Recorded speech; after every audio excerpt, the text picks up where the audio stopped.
আসসালামু আলাইকুম, কেমন আছেন সবাই? আশা করি যে যেখান থেকে আমাদের ভিডিও দেখছেন ভালো আছেন, সুস্থ আছেন।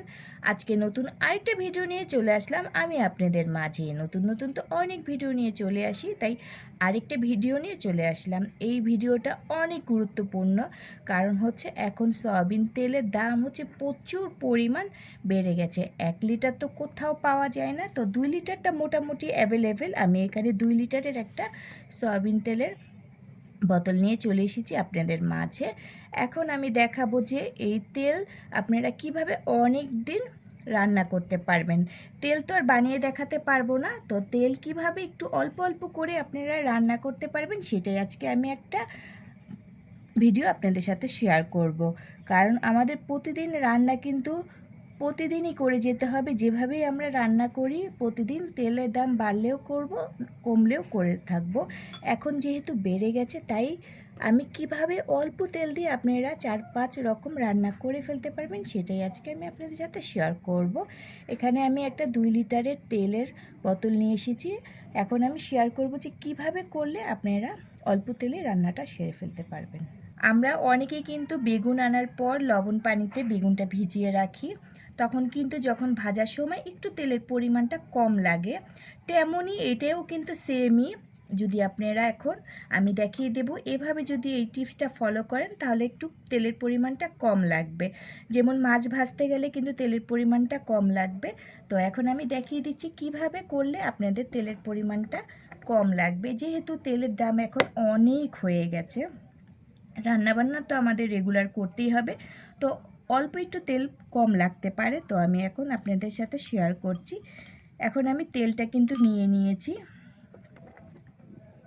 তো আমাদের এই ভিডিওগুলো যদি আপনাদের ভালো লেগে থাকে তাহলে কিন্তু অবশ্যই লাইক কমেন্ট আর শেয়ার করতে কিন্তু ভুলবেন না।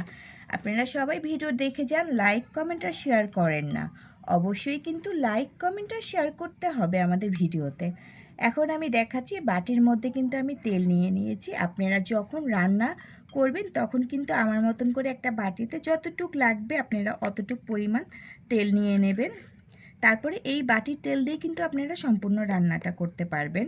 তো অনেকে কিন্তু অনেক সময় কিন্তু পুরা বোতলের মধ্যেই কিন্তু তেল দিয়ে লবণ দিয়ে দেয়। আমি কিন্তু পুরা বোতলে লবণ দেব না। আমার যতটুক পরিমাণ প্রতিদিনের রান্নাতেই আমি অল্প অল্প করে বাটিতে নিয়ে আমি লবণ দিয়ে দেব।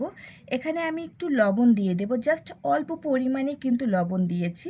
লবণ দিলে কিন্তু কোনো রকমই সমস্যা নেই, কারণ আমরা যখন রান্না করব আমাদের প্রত্যেকটা রান্নাতে কিন্তু লবণ মিক্সড করাই লাগবে। সেজন্য লবণটা দিলে কোনো পরিমাণের কোনো ক্ষতি হবে না। জাস্ট আমি যখন বাটির মধ্যে দিয়ে নেব ওইটা দিয়ে আমি রান্না করে ফেলবো। আর সয়াবিন তেলটা কিন্তু প্রচুর পরিমাণ ঘন থাকে।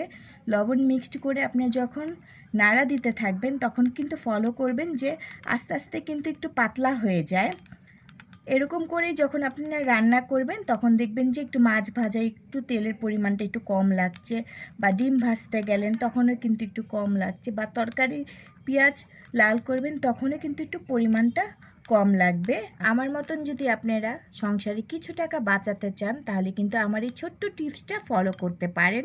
এখানে কিন্তু অনেক টাকায় কিন্তু আপনাদের বেঁচে যাবে। যেহেতু এখন অনেক দাম সয়াবিন তেলের, আর পাওয়াও যায় না সহজে, তাই আমি ছোট্ট একটা টিপস আপনাদের জন্য শেয়ার করলাম। এখানে কিন্তু সবার অনেক উপকার হবে। আর আমার এই ছোট ছোট ভিডিও যদি আপনাদের কাছে ভালো লেগে থাকে তাহলে কিন্তু লাইক কমেন্ট আর শেয়ার করতে ভুলবেন না। নতুন নতুন আরও অনেক ভিডিও নিয়ে আমি আপনাদের মাঝে চলে আসব। আর যদি আপনারা বোতলের মধ্যে যদি লবণটা একবারে যদি মিক্সড করে নিতে চান তাহলে কিন্তু 3 থেকে 4 চামচ দিয়ে ভালো করে বোতলটা ঝাঁকিয়ে নেবেন, তাহলে সম্পূর্ণ তেলের সাথে লবণটা মিশে যাবেন। আর এভাবে যদি আপনারা নেন, এটা তো আমি আপনাদেরকে দেখিয়ে দিয়েছি, আধা চামচ নেবেন। এটাতে কিন্তু আপনাদের সারাদিনেরই রান্না মোটামুটি হয়ে যাবে। এখানে কিন্তু অনেক তেল আছে। ছোট ছোট টিপস নিয়ে আমি কিন্তু আপনাদের মাঝে সব সময় চলে আসব। অবশ্যই আপনারা আর কোন ভিডিও দেখতে চান কমেন্ট করে জানাবেন, আমি আপনাদের ভিডিও করে দেখাবো। তো আমাদের ভিডিওটা ভালো লেগে থাকলে কিন্তু লাইক কমেন্ট আর শেয়ার করতে ভুলবেন না। নতুন নতুন অনেক ভিডিও নিয়ে চলে আসবো আমি আপনাদের মাঝে। তো সবাই সবসময় ভালো থাকবেন, সুস্থ থাকবেন। তো আজকে বিদায় নিচ্ছি, আল্লাহ হাফেজ।